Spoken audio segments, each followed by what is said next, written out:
PP chairman Bilawal Bhutto Zardari चयो आहे त मां PDM जो उमाणियल नोटिस फाड़े चुको आहियां। पंहिंजे मौक़िफ़ ते क़ाइमु आहियां। मरियम नवाज़ ऐं नवाज़ शरीफ़ वटि जवाब ॾिना आहियां। मातली में प्रेस कॉन्फ्रेंस कंदे बिलावल भुट्टो ज़रदारी चयो त बदीन जे अवाम साबित करे छॾियो त उहो PP सां गॾु आहे। वफ़ाक़ जूं सिंध सां नाइंसाफ़ियूं जारी आहिनि। NFC अवार्ड खां वठी पाणी ताईं नुक़सानु ॾिनो पियो वञे। हुन चयो त पाणी जे मामले ते ॻाल्हाइण ते इरसा में सिंध जे मेंबर खे धमकियूं ॾिनियूं पयूं वञनि, जंहिंजी असां मुज़म्मत कयूं था ऐं इरसा चेयरमैन खे हटाइण जो मुतालबो कयूं था। असां सिंध जे हक़नि जी ॻाल्हि कयूं था। PP अवामी जिदोजहद तां कॾहिं बि हथु न खणंदी। संदसि चवणो त मां PDM जो नोटिस फाड़े चुको आहियां ऐं उन हवाले सां मौक़िफ़ में का तब्दीली नाहे आई। मौलाना फज़ल रहमान जी इज़त कयां थो।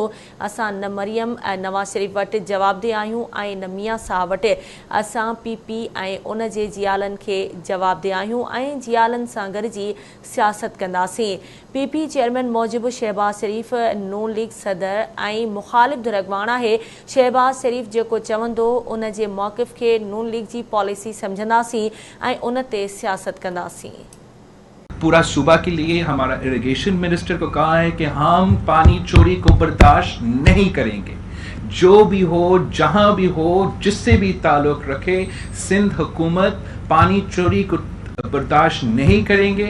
अगर नाइंसाफ़ी हो रहा है, हम सबको कम पानी मिल रहा है, तो जो कम पानी मिल रहा है उसको हम सही इस्तेमाल करके अवाम को जितना फ़ायदा पहुंचा सके वो भी हम ज़रूर पहुंचाएं। आप जाएं, आप मैं इसको छोड़ रहा हूँ वज़ीर इरिगेशन को, आप इसको साथ लेके जाए, वो कुछ दिखाए कहाँ चोरी हो रहा है, ये चोरी को बंद करेगा। अगर बंद नहीं करेगा तो फिर वज़ीर नहीं रहेगा। ओके, अब और क्या कर सकता, और इससे ज़्यादा तो नहीं कर सकता ना। खुश ना हम मरियम शरीफ साहिबा को जवाब दे है, ना हम मियाँ साहब को जवाब दे हैं। हम पाकिस्तान पीपल्स पार्टी और पाकिस्तान पीपल्स पार्टी के जियालों को जवाब दे हैं और हम समझते हैं कि हम पाकिस्तान पीपल्स पार्टी के जियाले के साथ मिलके जो सियासत करेंगे उसमें असल मज़ा होगा। मौलाना फजल रहमान साहब के लिए बड़ा हम इज़्ज़त करते हैं, एहतराम करते हैं और हमेशा JUI का और जमाते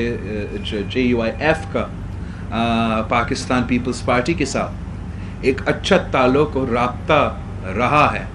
मगर पाकिस्तान पीपल्स पार्टी अपना नज़रिया पे, अपना उसूलों पे सियासत कर रहे हैं। हम इज़्ज़त के साथ सियासत करते हैं और अपना मौक़िफ़ तब्दील नहीं करते।